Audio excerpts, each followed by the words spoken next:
안녕하세요. 오늘도 사연 살롱을 찾아주셔서 감사합니다.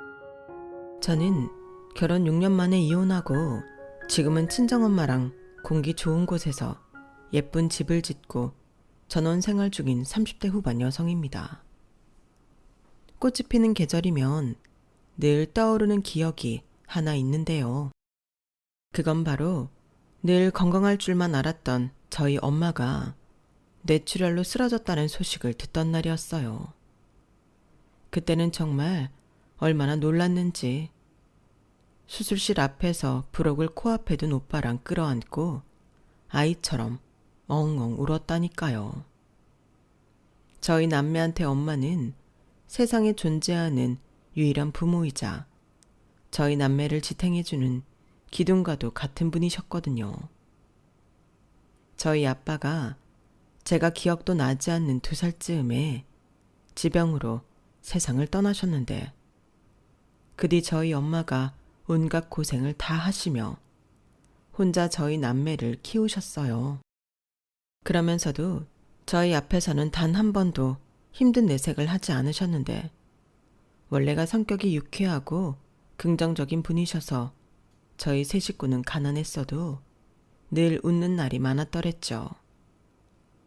그럼 주변에서는 그걸 보고 참 신기해했는데 서로를 위하는 마음이 있어 그런지 저희는 가난해도 남들 못지않게 행복했답니다.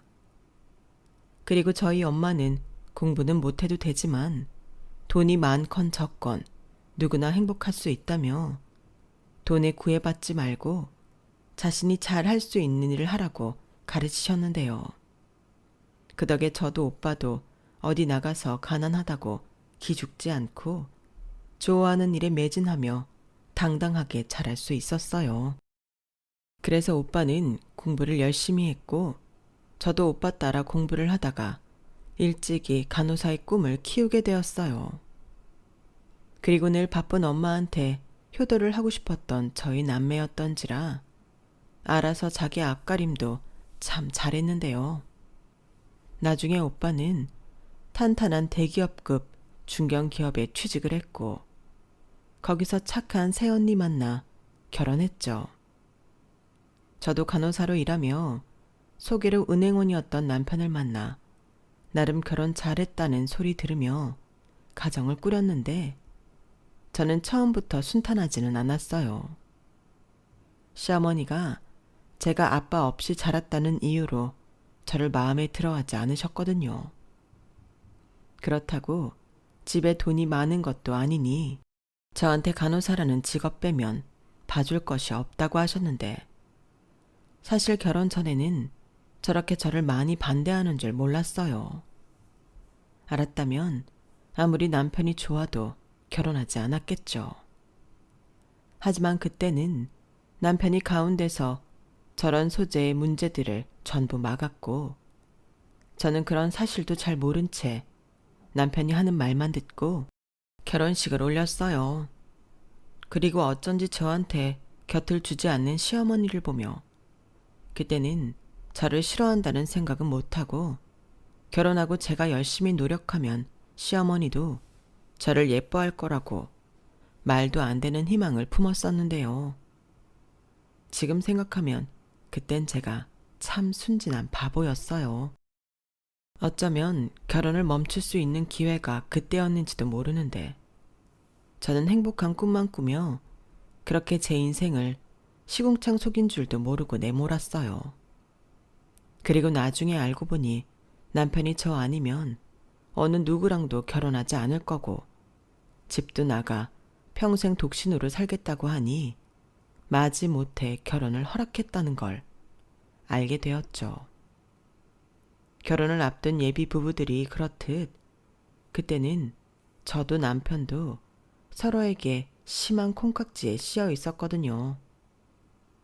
게다가 남편이 시댁에서 참 귀한 4대 독자라 아들이 하는 말이라면 시부모님, 특히 시어머님이 꼼짝도 못 하셨어요. 그러니 제가 얼마나 마음에 들지 않았겠어요. 그래서 저를 참 많이도 괴롭히셨는데 결혼 전 신혼집을 구하고 있는데 남편과 저한테 그러시더라고요. 우리 집은 손이 귀하고 집안이 뼈대가 있어서 니들 결혼하고 한 2, 3년은 같이 살았으면 좋겠다. 내가 가르칠 것도 많고 익힐 것도 많을 거라 처음부터 따로 살진 않았으면 해. 아, 그럼 제가 여기 들어와서 살라는 말씀이신가요? 그래. 어차피 내가 니네 집 사정 다 아는데 무리해서 집 구할 거 뭐 있니? 돈 모은다고 생각하고 여기서 당분간 지내라. 여기 있는 동안 손자를 낳아주면 내가 키워줄게. 에이, 엄마. 그건 억지지. 그리고 선영이 3교대 하는데 나중엔 엄마가 더 힘들어. 그럼 불만도 많아질 거잖아. 그런데 무슨 애를 엄마가 키워줘? 됐으니까 우린 우리대로 집 얻어서 편하게 살래. 예. 그래도 엄마가 갑자기 어떻게 너 없이 사니? 엄마, 내 나이가 몇인데 그런 말을 해. 진짜 창피하다. 좌우간 손주 빨리 보고 싶으면 그런 소리는 입도 뻥끗 하지 마. 아버지! 나는 암소리 안 했다. 난 이러니 저러니 해도 아무 상관 안 할 테니 자손만 많이 낳아. 그럼 된다. 엄마, 들었지? 그러니까 다시는 선영이한테 여기 들어와 살라고 하지 마. 나도 싫어. 지금도 저 때를 생각하면 소름이 끼쳐요. 남편이 좋다고 같이 살자고 했으면 얼마나 제 숨통을 조였을지 상상도 가지 않으니까요. 아무튼 시어머니의 합각 꿈은 남편의 질색팔색으로 조기에 막을 수 있었고 대신 신혼집은 시댁과 가까운 곳에 마련했어요. 시부모님이 당신 가까이 살라고 1억이 넘는 돈을 보태주셨거든요. 아까도 언급했지만 남편이 시댁에서 귀한 자식이라 아들과 멀리 떨어져 살고 싶지 않아서 돈까지 주신 거였어요. 그리고 남편은 웬 떡이냐 하고 그 돈을 받아서 원래 전세로 신혼집을 얻으려고 했던 걸 매매로 돌려 빌리긴 했지만 나름 신축의 평수 좋은 큰 집에서 신혼을 시작하게 되었어요. 어찌 보면 그것도 남편 덕이었죠. 남편은 위로 누나가 둘이 있고 막내여서 그런지 눈치나 고생 같은 건 하나도 모를 정도로 밝은 사람이었는데 결혼을 준비하면서 지켜보니 시부모님이 아들을 그렇게 키운 거더군요. 아주 오냐오냐 하시며 아들 말이면 꿈뻑 죽었어요. 그러니 남편이 커서도 자존감 하나는 끝내주게 높은 사람이 되었는데 그렇다고 아나무인으로 지 밖에 모르는 건 아니라서 오히려 저는 그게 남편의 매력처럼 보이더라고요. 그게 아마도 문제의 콩깍지였던 것 같아요. 남편을 보면 어째 꼭 잘 사는 부잣집 도련님처럼 보였거든요. 그런 반면 저는 달리 고생까지는 하지 않았지만 그래도 넉넉하지 못한 집에서 자란 탓인지 철이 금방 들었는데 원래 반대가 더 끌린다고 저와 정반대인 남편이 좋았던 거죠. 사람이 구김살도 없고 사랑 많이 받고 자란 티가 나서 좋았거든요. 그리고 소개로 만나긴 했지만 서로 보자마자 호감이 생겨 몇 번이나 다시 만났고 그러다가 자연스럽게 누가 만나자고 하기도 전에 저희는 연인 사이가 되었는데요. 그렇게 2년 넘게 연애를 하고 3년이 채 되지 않았을 때 남편은 저랑 결혼하고 싶다고 했어요. 물론 저도 그랬고요. 그런데 나중에 알고 보니 남편 딴에는 제 직업이 꽤나 마음에 들어 청혼을 한 거더군요. 다른 의미에서 시부모님이 아프거나 하면 간호사인 제가 잘 돌봐드릴 수 있을 거라는 생각까지도 했다는데 그때는 좀 어이가 없었어요. 저는 순수하게 자기가 좋아서 결혼을 결심했는데 이 인간은 뒤에서 이런저런 경우의 수를 생각하며 저에게 청혼을 했다고 생각하니 더 열이 받았어요. 그런데 남편은 제 표정이 좋지 않자 임기응변으로 좋아하는 마음이 있었기에 그런 생각도 한 거라고 해명 아닌 해명을 했는데 거기까지는 뭐 그럴 수 있다고 생각하고 넘겼죠. 사실 그런 이미지로 생각하고 간호사랑 결혼하고 싶어하는 남자가 꽤 있다는 걸 알고 있었거든요.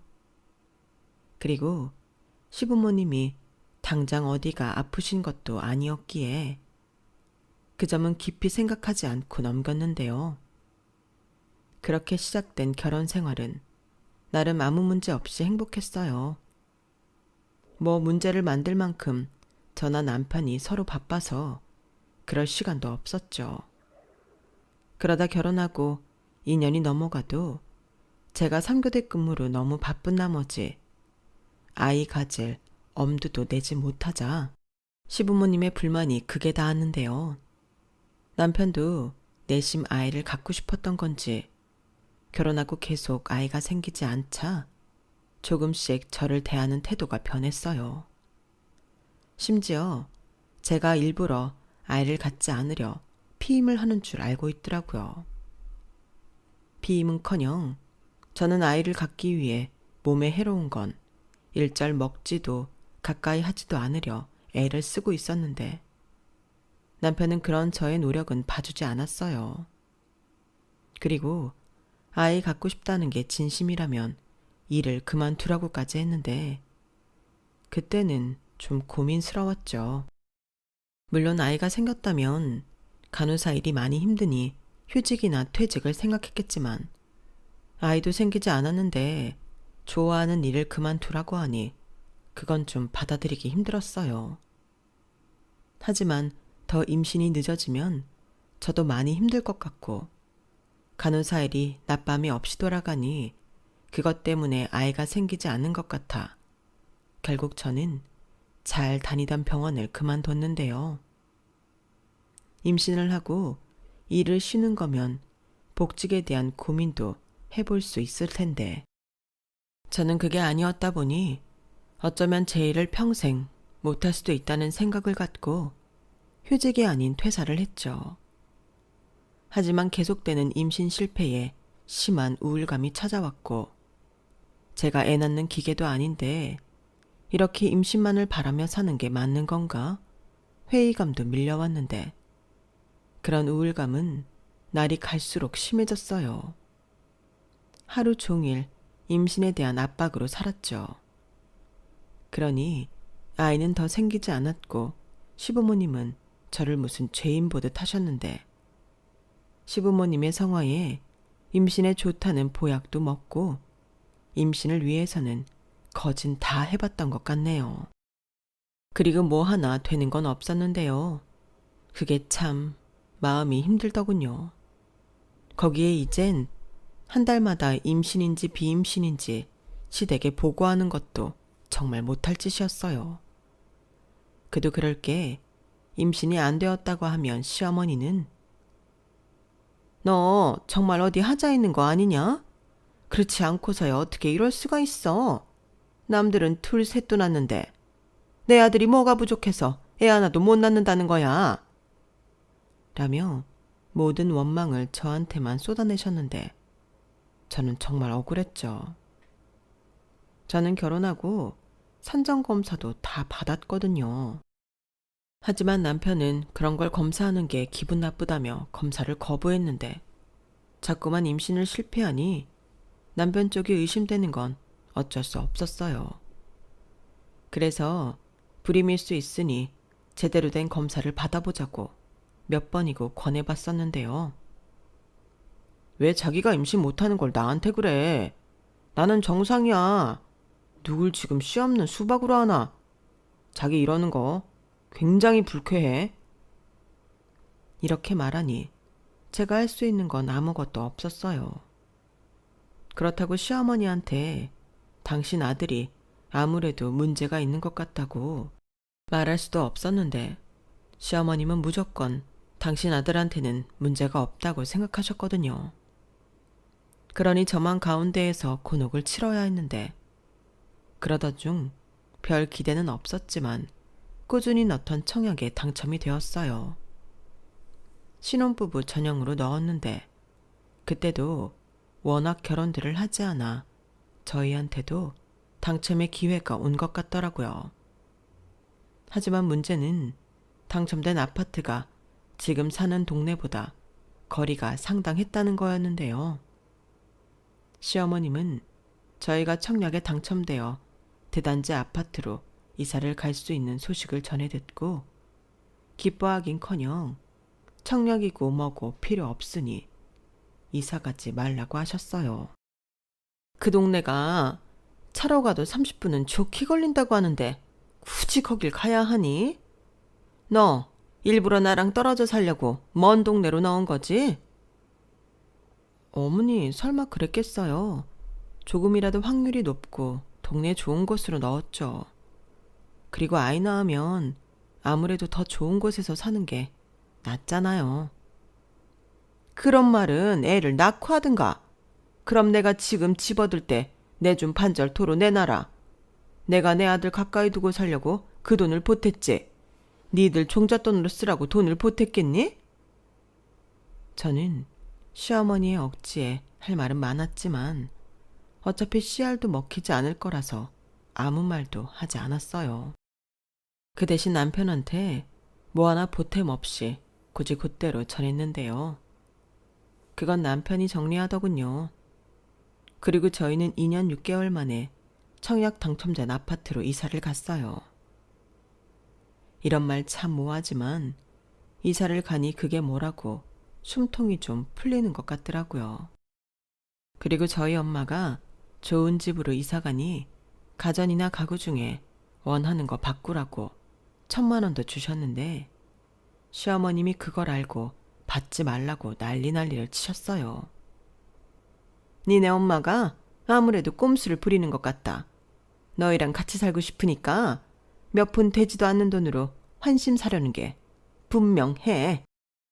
아니 어머니 무슨 말씀을 그렇게 하세요. 그리고 니네 엄마라뇨.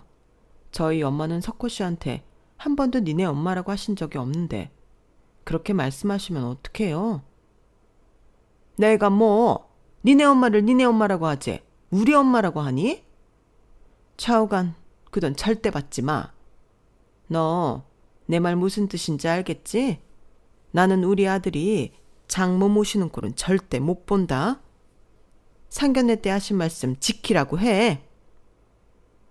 저는 저 말을 듣고 시어머니 때문에 이혼하는 여자들 심정을 100번 1000번 이해할 수 있겠더군요. 그리고 저희 시어머니는 저희 엄마가 저희랑 살고 싶어 안달이 난 줄 알고 있지만 정작 저희 엄마는 저나 저희 오빠랑 같이 살고 싶은 마음이 전혀 없으셨는데요. 시어머니는 제가 아무리 설명을 해도 세상 천지 자식이랑 같이 살고 싶지 않은 부모가 어디 있냐며 다 거짓부렁이라고 하셨어요. 그러니 얼마나 답답하던지. 저희 엄마는 저희 남매 모두 시집 장가 보내고 당신 인생을 즐겁게 살기 바쁘셨거든요. 게다가 저희가 뭐라고 하기도 전에 아들이건 딸이건 어느 자식에게도 의존하지 않고 건강하게 살기 위해 당신 건강도 신경을 많이 쓰셨는데 시어머니는 상견례 때 그런 저희 엄마를 보고 안심이 된다고까지 하셨어요. 저희 시어머니는요, 친정엄마가 혼자 있으니 행여 딸네 집을 자기 집처럼 왔다 갔다 하고 또 어떤 사정 때문에 자기 아들이 장모를 모시게 될까 걱정이 이만저만이 아니셨거든요. 그래서 상견례 때 저희 엄마를 보고 안심된다고 하면서도 자긴 확실한 게 좋다고 직접적으로 저희 엄마한테 묻기도 하셨는데 지금 생각하면 물에도 그런 무례가 없었죠. 저기 초면부터 외람되긴 하지만 저는 확실한 게 좋아서 한 가지만 여쭙겠습니다. 네, 편하게 말씀하세요.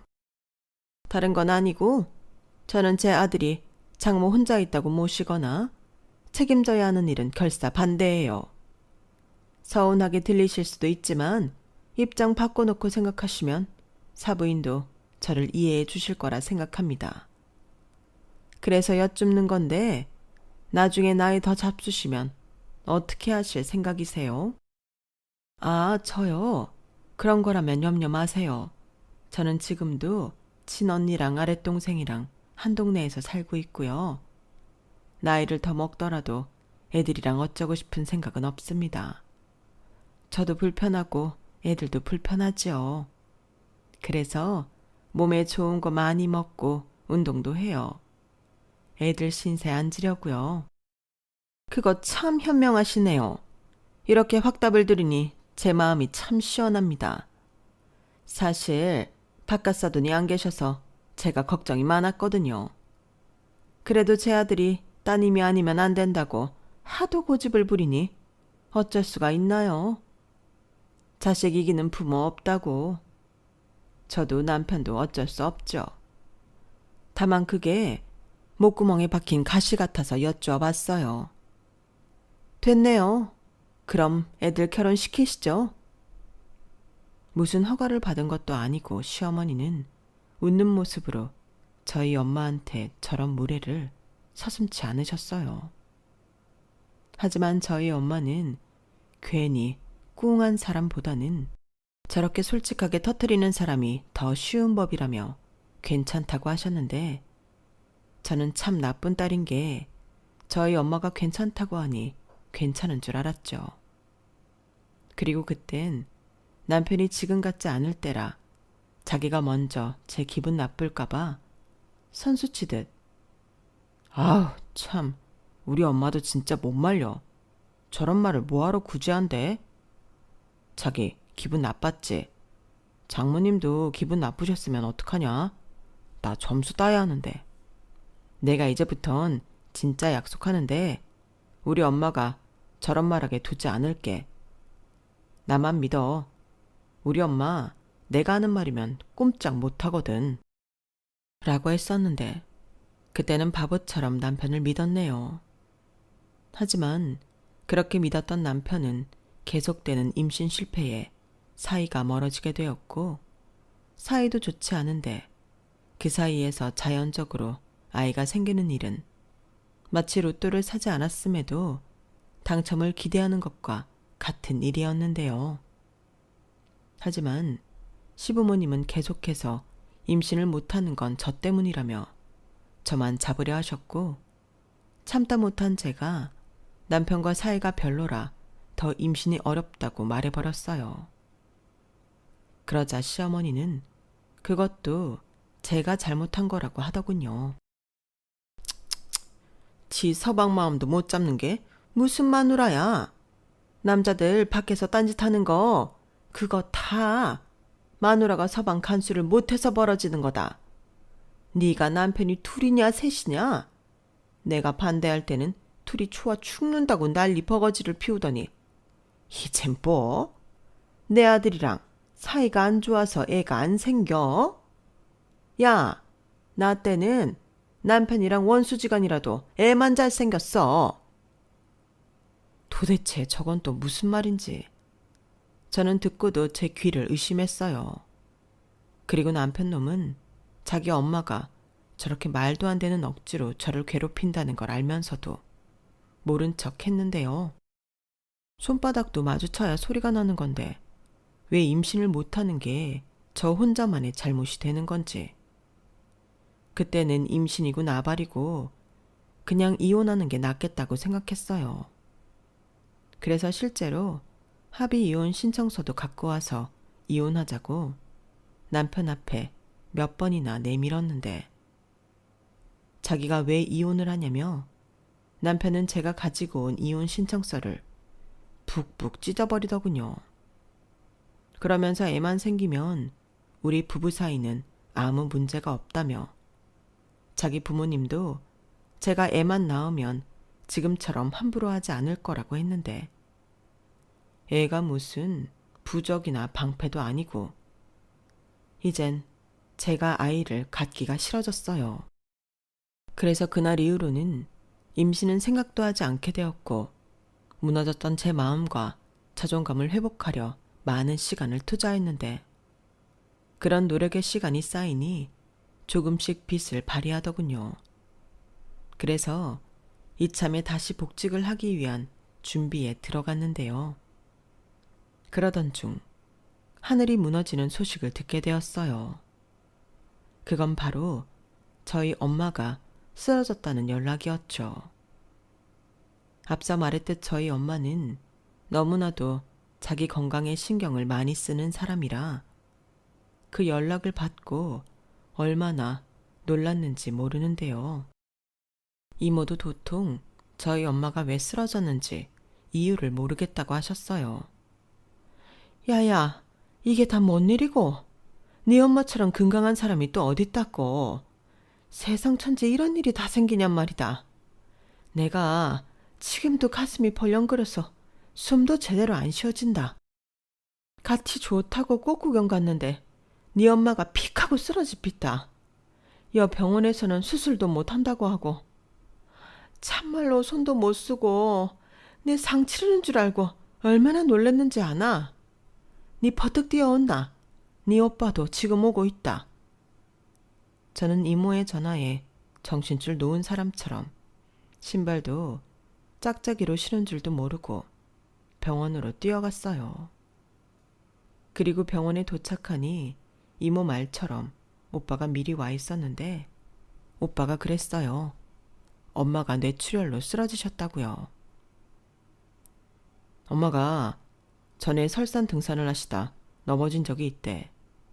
그때 머리를 부딪히긴 했는데 별다른 이상이 없어서 대수롭지 않게 넘겼다나 봐. 근데 그게 문제가 된 것 같다고 하네. 소량의 피가 계속 나왔던 모양이야. 뇌압도 많이 높아졌고 문제가 좀 심각하대.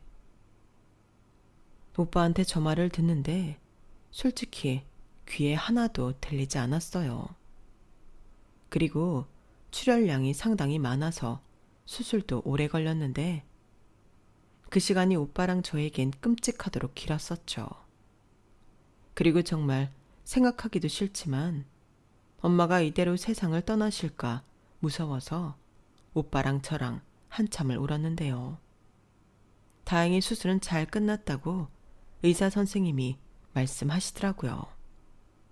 하지만 저희 엄마는 금방 의식을 회복하지 못하셨는데 의사 선생님 말로는 엄마가 연세가 있으니 회복이 늦어서 그럴 수 있다며 기다려보자고 하셨죠.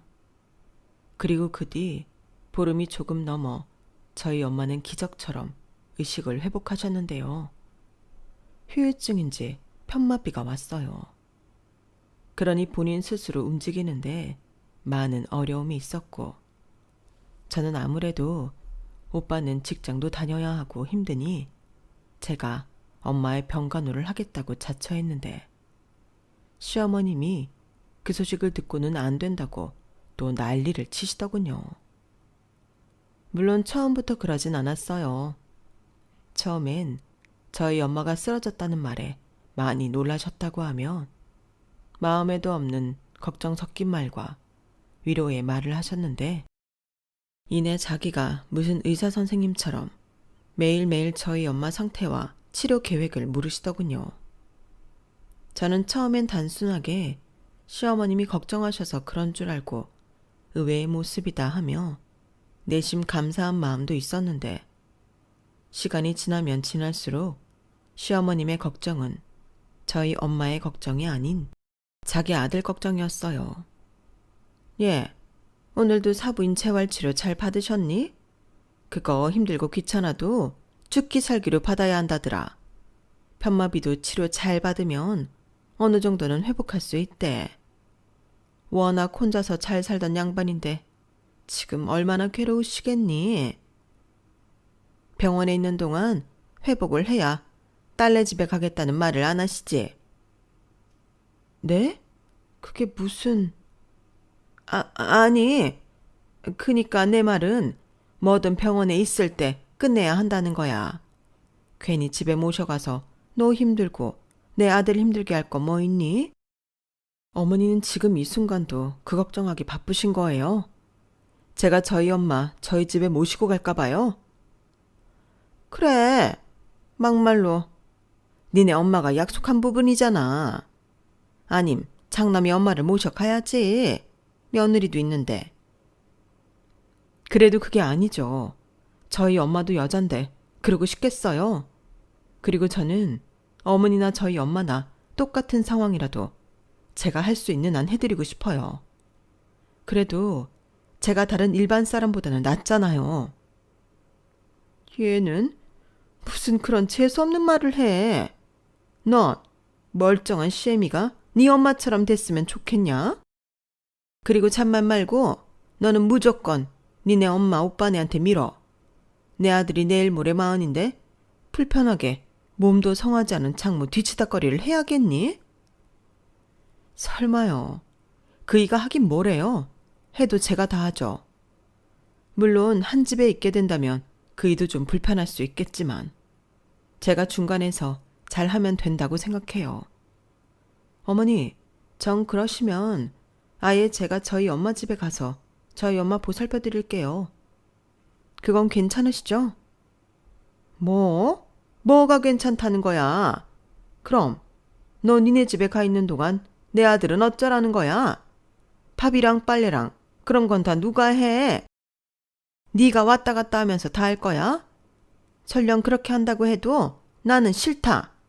그럼 그 집에 내 아들만 덩그러니 혼자 있어야 하잖아. 내 말 안 듣고 그 먼 곳까지 이사를 가더니 이젠 내 아들 독수공방 시킬 셈이냐? 그냥 네가 하지 말라고. 저는 시어머니의 막무가내 말에 서러워 미치는 줄 알았어요. 아니, 당신 아들은 아무것도 못하는 애인가요? 제가 평생 저희 엄마를 돌보겠다는 것도 아닌데 그것도 이해해주지 않는 시어머니에게 저는 정남이가 뚝 떨어졌죠. 벌써 여러 번 이혼을 결심했던 저였던지라 그냥 이렇게 된 거 아예 이혼하고 편하게 엄마를 돌봐드려야겠다고 마음먹었어요. 그러면서 동시에 시어머니 당신은 평생 안 아프시고 살 자신이 있으셔서 저러시나 빈정거리는 마음도 들었는데요. 일단 저희 엄마가 회복되면 바로 이혼을 진행해야지 마음을 먹고 시일을 보고 있기로 했죠. 그러면서 저희 오빠가 재활치료를 좀 더 집중적으로 할 수 있는 병원이 있다고 엄마는 그곳으로 전원을 가시게 되었는데요. 그 병원은 저희 집에서 거리가 좀 있는 병원이었어요. 그러자 이번엔 이모들이 저 힘들다고 당신들이 돌아가며 하겠다고 하는데 원래도 이모들과 저희 엄마는 끔찍할 정도로 사이가 좋았거든요.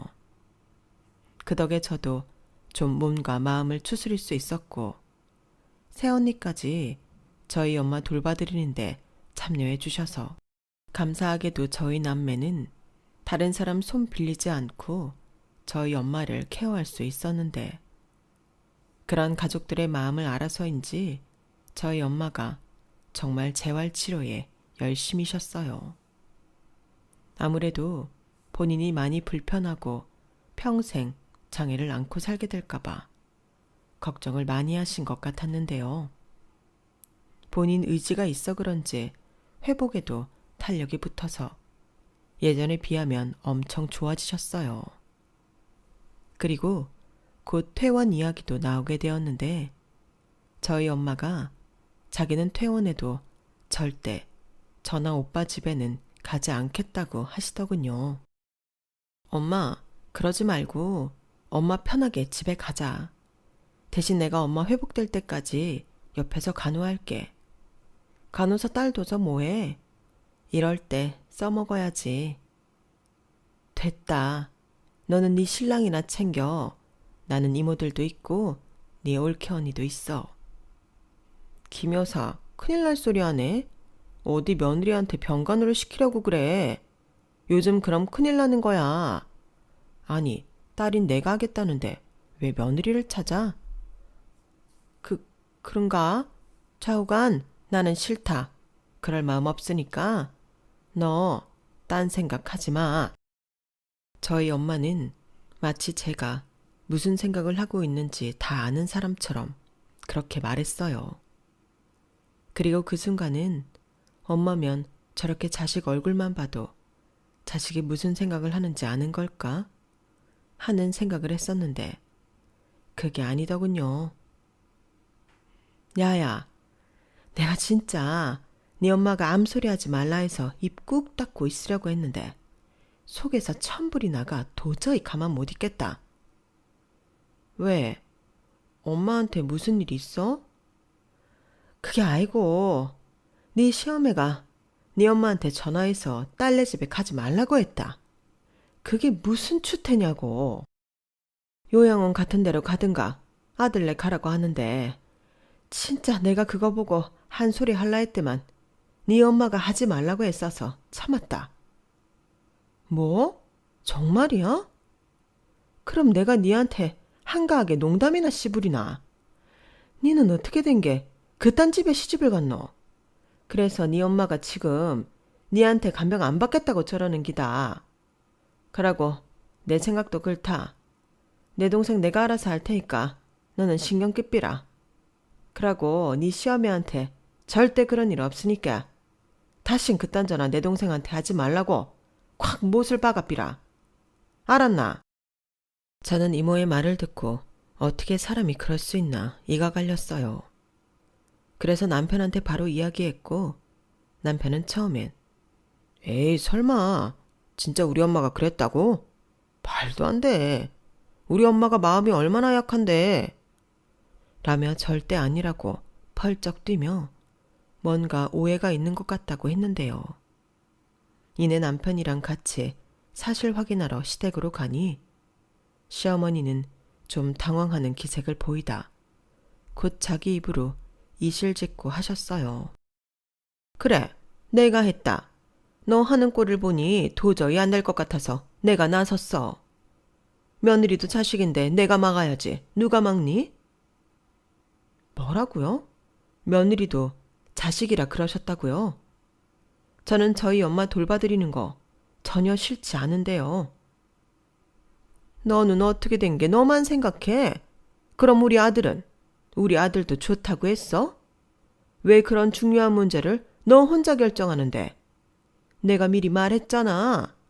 그런데도 네가 도통 말귀를 못 알아들으니 네 엄마한테 말할 수밖에. 진짜 해도 해도 너무하시네요. 당신도 들었지? 오해? 무슨 오해? 마음이 약하신 분이 이렇게 해? 어머니도 그래요. 어머니는 뭐 평생 안 아프시고 안 다치세요? 그럼 그때도 자식 생각해서 혼자 끙끙 앓으시겠네요. 뭐야? 너는 어떻게 된 애가 시집을 와서 아직도 마음은 니네 집밖에 모르니? 나는 그런 사람이다. 나부터 자식한테 기댈 마음 없고 아무리 죽을 병에 걸려도 죽든 살든 내가 알아서 해야 한다고 생각하는 사람이라 그러는 거야. 시어머니는 확신에 가득 차서는 저한테 전혀 미안해하는 기색 없이 말씀하셨어요. 그러자 남편이 좀 민망해하는 눈치였는데 그 자리에서도 등신처럼 아무 말도 하지 못하더군요. 그러니 시어머니가 더 기세등등해서는 너도 염치라는 걸 좀 갖고 살아라.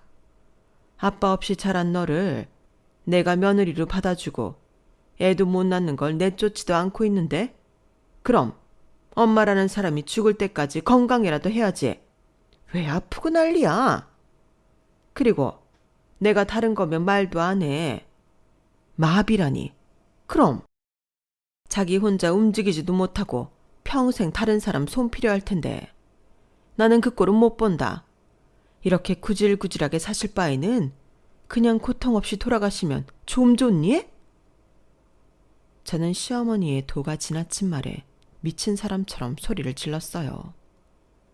그리고 이딴 집구석 나도 싫다고 당장 이혼하자고 했는데 그때 남편이 네가 정 그러면 그렇게 하자.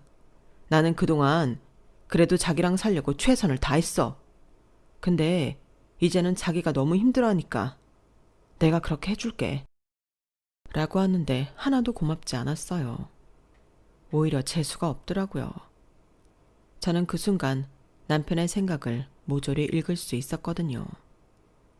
자기 엄마 말 들어보니 괜히 아픈 장모 떠안게 될까봐 발을 빼고 싶어 하는 거였어요. 그러더니 지도 양심에는 조금 찔렸는지 합의 이혼하면서 재산 분할할 때 저한테 조금 더 주겠다고 인심을 쓰는데 이왕 주는 거 왕창 달라고 재산 분할해서 70%를 떼어가기로 했어요. 그랬더니 시어머니가 저더러 날강도라며 반절을 줘도 많이 주는 거고 오히려 애도 못 낳은 죄인이 무슨 재산이냐며 그 돈 다 받아갈 생각도 하지 말라고 난리였는데 저는 그냥 무시해버렸어요.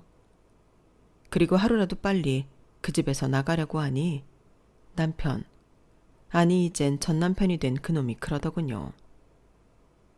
우리가 이혼한 건 맞지만 집에서 나가는 건 천천히 해. 이 집 아직 한참 오르고 있는데 지금 팔면 손해잖아. 그리고 아직 형님이랑 장모님 우리 이혼한 거 모르시지? 아직 장모님 몸도 회복되지 않았는데 괜히 놀라시게 하지 말고. 자기가 우선 장모님 집에서 장모님 케어해드려. 집은 천천히 팔고 우리 합의한 대로 이 집 팔아서 나누자. 왜? 이제 와서 우리 식구들한테 욕먹기 싫어서 그래? 어차피 알게 될 거 숨길 필요 없잖아. 그리고 이혼하는 마당에 집값 걱정해? 나는 지금 당장 팔아서 나누고 싶어. 에이, 그래도 그게 아니지. 나중에 후회해도 소용없는 게 집 파는 건데. 지금은 감정이 그래서 그렇지만 나중엔 내 말 듣게 잘했다고 생각할 거야. 이 집 지금 계속 오르고 있어. 자기도 조금이라도 더 챙기는 게 더 좋지 않아?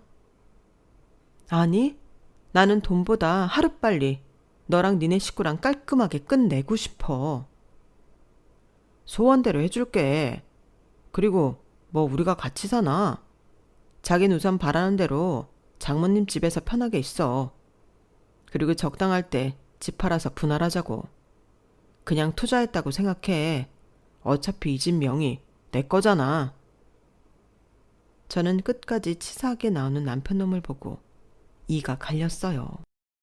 그 엄마의 그 아들이라는 생각밖에 들지 않았는데 저놈이 저렇게 버티니 골치가 아프더라고요. 그리고 한편으로 제가 그때까지는 벌이가 없다 보니 저는 말대로 해도 손해는 안 될 것 같았는데요. 대신 딱 1년만 기다리겠다고 했네요. 그 이상은 못 기다리니 그렇게 각서를 써달라고 했어요.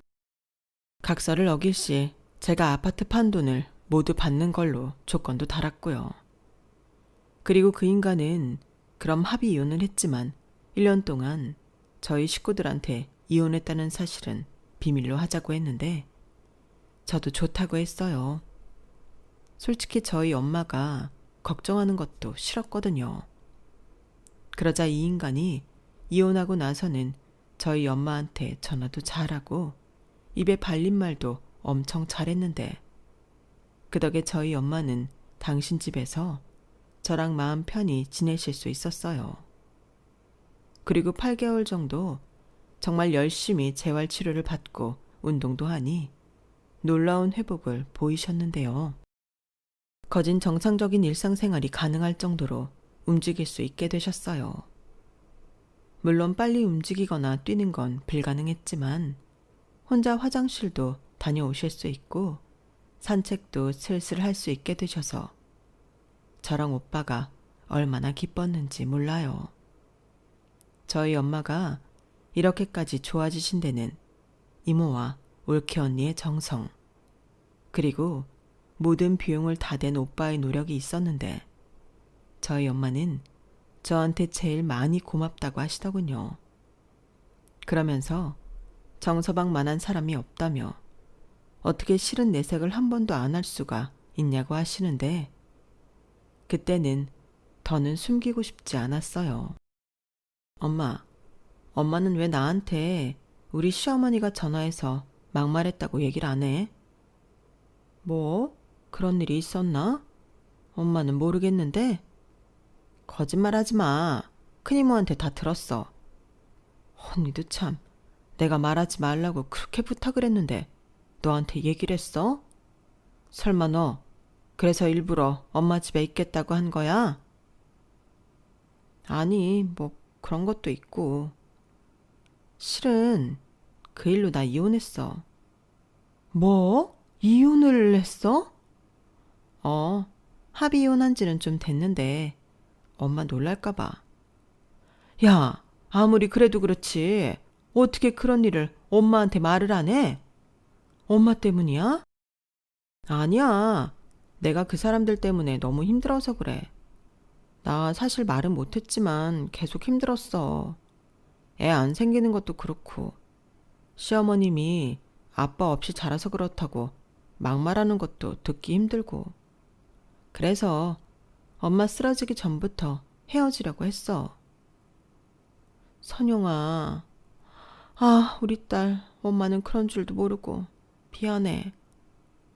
엄마가 왜 미안해? 나는 오히려 이혼하고 여기 와서 더 좋았어.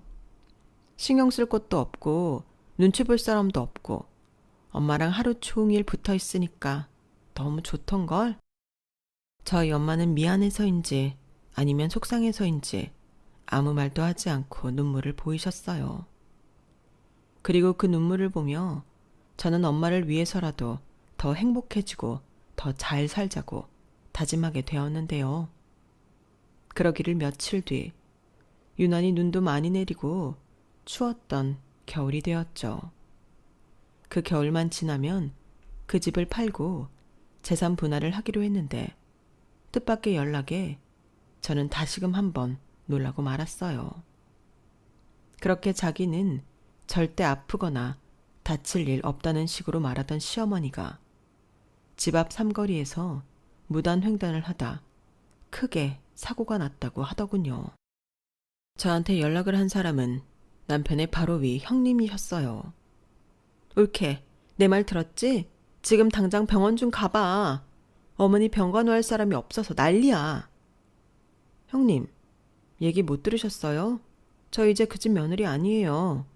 어머님 다치신 건 유감이지만 제가 병원에 왜 가요? 옳게, 그러지 말고 부탁 좀 해. 사돈어른 이제 많이 좋아지셨다며. 석호가 그러던데? 그리고 아직 둘이 재산 분할도 안 끝난 거 아니야? 그럼 완전히 이혼한 것도 아니지. 큰언니랑 작은언니는 지방에 있고 나는 바쁘고 석호 걔도 은행일로 바쁘잖아. 그렇다고 지금 저더러 저 미워하는 시어머니 병간호를 하라고요? 내가 오죽하면 그래? 그리고 우리 아빠가 그런 건 전혀 못하는 사람이라 엄마가 은근 옳게 부르고 싶어 하더라고. 내가 말했어. 옳게한테 사과 제대로 하라고. 나도 같은 여자고 며느리지만 속상하지. 됐고요. 이젠 사과 받고 싶은 마음도 없고 이런 연락하지 마세요. 저 형님한테는 감정 없는데 저 이해한다고 하시면서 이런 전화하시는 건 좀 이중적이라고 생각할 수밖에 없네요. 그럼 끊을게요. 다시는 연락하지 마세요. 저는 매정하리만큼 전화를 뚝 끊어버렸어요. 그리고 그러면 안 되지만 어찌나 쌤통인지 절로 웃음이 났는데요. 그때는 그냥 단순하게 교통사고가 나서 병원에 입원한 줄로만 알았어요. 하지만 예, 나다. 너 잘 지내니? 내가 정말 몸이 힘드니까 며느리 생각밖에는 나지 않아서 전화를 걸었다. 나 아무래도 벌 받은 것 같아. 그때 너한테 모질게 하면 안 됐는데. 나 사고 나고 나서 반성 많이 했다. 우리 아들도 너한테 필라고 어찌나 화를 내는지. 우리 아들도 너 엄청 그리워해. 그러지 말고 너 한 번만 나 만나러 오지 않을래? 내가 머리도 혼자 못 감고 밥도 제대로 못 먹고 너무 힘들어. 라며 시어머니가 저를 찾으시는데 알고 보니 사고가 크게 나서 신경을 다치셔서 평생 휠체어 신세를 질 수도 있다고 하더군요. 그러니 딸들도 자기네가 떠맡게 될까봐 병원에 가지 않았고 시아버님도 자기는 그런 거 할 줄 모른다며 병원에 도통 붙어 있으려 하지 않으니 제가 아쉬워진 거예요. 그래서 저도 이때다 싶어 말했죠. 왜요? 어머니는 죽든 살든 평생 자식한테 기대지 않으신다고 하셨잖아요. 그리고 저 이혼한 거 아실 텐데? 내가 그때는 정말 미안했다. 내 아들 고생할까봐 그랬어. 근데 니네 엄마는 이제 말짱해지셨다며. 역시 간호사 딸 둔 보람이 있는 거지. 그리고 혹시 아니? 나도 다시 예전으로 돌아갈 수 있을지. 그러니 제발 나 좀 살려다오. 무슨 말씀을 그렇게 무섭게 하세요? 그리고 본인 입으로 말씀하셨잖아요. 벌 받으신 거라고. 그러게 왜 다른 운전자 놀라게 무단횡단을 하셨어요? 그것도 불법인 거 아시죠? 유감스럽지만. 그러니 이혼한 며느리 찾지 마시고 그렇게 애지중지하는 어머님 아들 불러다 병간호 시키세요. 저는 전화를 끊고 이래서 말은 함부로 하면 안 되는 거구나. 다시 한번 깨달았어요. 그리고 옆에서 통화하는 걸 본 저희 엄마는 나름 기회가 찾아왔다고 생각했는지 저한테 말도 하지 않고 전 사돈한테 전화를 걸었는데 그 통화를 옆에서 다 듣고 속이 시원했어요. 여보세요? 사돈? 아니, 이젠 사돈도 아니죠. 뭐 어쨌든 사고 당하셨다는 소식 들었습니다. 정말 유감이에요. 그러게 평상시 지킬 건 좀 지키고 사시지. 해도 되는 거, 하면 안 되는 거 구별도 못 하시다가 그런 큰 사고를 당하셨네요. 뭐예요? 지금 누굴 놀려요? 어머, 그럴 리가요. 제가 지금 그쪽을 놀리려고 전화를 했겠어요, 애처럼? 저는 다만 내 딸 그동안 힘들게 하셨다고 하니 겸사겸사 전화를 드린 겁니다. 어디 염치도 없이 제 딸한테 당신 병간호를 시키려고 하세요?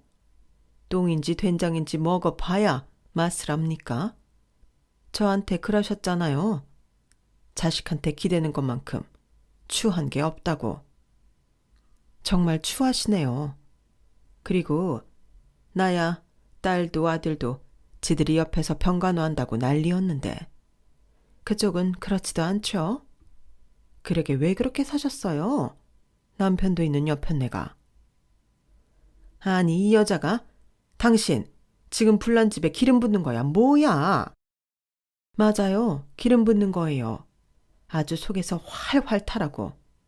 그리고 2번 다시 내 딸한테 전화하면 그때는 기름이 아니라 더한 것도 부어줄 테니까 각오하고 다시는 내 딸한테 끔찍한 당신 목소리 듣게 하지 마세요. 제 말 무슨 뜻인지 알겠죠? 그지 같은 아들 하나 있으면서 별 유세를 다 떨고 지랄이야. 아주 꼴 좋네. 야, 너 지금 뭐라고 했어? 야, 너 몇 살이야? 저희 엄마는 그렇게 말하고 소리를 지르는 시어머니의 전화를 끊어버렸어요.